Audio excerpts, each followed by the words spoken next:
Kaya malasa po yung longganisa namin. Walang food color, walang symmetry po ito. Walang conservative na ano, parang di tayo magkaroon ng cancer po. Kaya masarap po yung ano nanay kasi may halong pagmamahal po ito. Bulaki Kagawad kay Mendoza ng Barangay Socorro.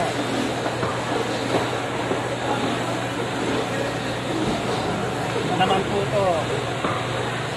Lagong-lago ito, puro breast meat po ito.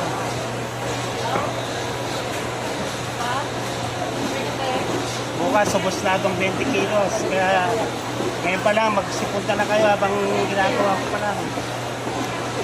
Para makakuha kayo ng, ng ticket.